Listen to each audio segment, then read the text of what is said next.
Hello friends, இன்றைக்கி நாம் என்ன ரெசிபி பார்க்க போகிறோன்னா கடம்பா தான் செய்ய போகிறோம். வாங்க வீடியோக்குள்ளே போவோம். நாம் முதல்ல அதுக்கு ஒரு 4 டீஸ்பூன் ஆயில் சேர்த்துக்கோங்க.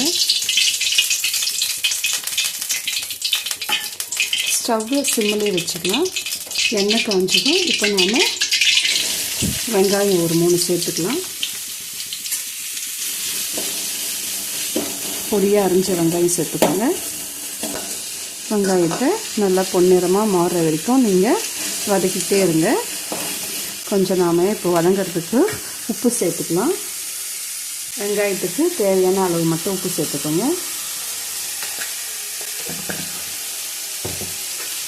வெங்காயம் வந்து பொன்னிறமாக மாறட்டும்.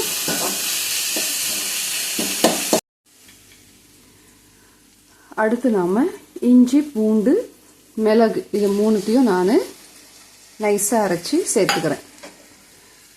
வெங்காயம் பாருங்கள் ஓரளவு வதங்கிருக்கு. இப்போ நாம் இஞ்சி, பூண்டு, மிளகு சேர்த்துருக்கோம். அதுவும் வதங்கிட்டோம். அடுத்தது நாம் தக்காளி வந்து பொடியாக அரிஞ்சு வச்சது ஒரு 3 தக்காளியை நாம் சேர்த்துக்கலாம்.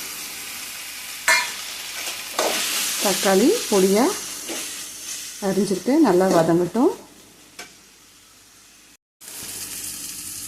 இப்போ நாம் வெங்காயம், தக்காளி எல்லாமே நல்லா ஃப்ரை ஆகிடுச்சு.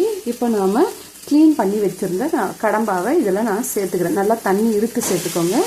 கடம்பாவை வந்து நல்லா தண்ணி விடும், அதனால் தண்ணி இறுத்து சேர்த்துக்கலாம். கடம்பாவை க்ளீன் பண்ணும்போது முக்கியமான ஒரு டிப்ஸு, உப்பு, மஞ்சத்தூள், கை பொறுக்கிற அளவுக்கு வெதுப்பான சுடு தண்ணியில் உப்பு, மஞ்சத்தூள் போட்டுட்டு கடம்பாவை போட்டு நல்லா க்ளீன் பண்ணிங்கன்னா கடம்பா வந்து ஸ்மெல் வராது, சுத்தமாக நீட்டாக நல்லாயிருக்கும்.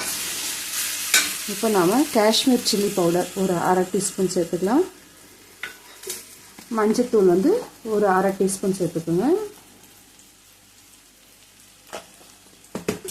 அடுத்தது வீட்டு மிளகாத்தூள்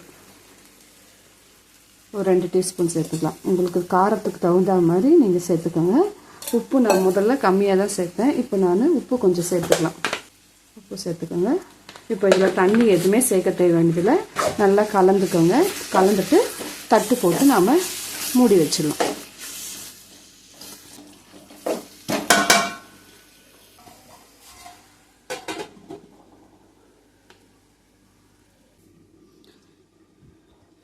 இப்போ நாம் திறந்து பார்க்கலாம்.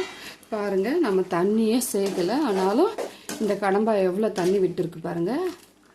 இப்போ நாம் இந்த தண்ணியே போதும் அதுக்கு.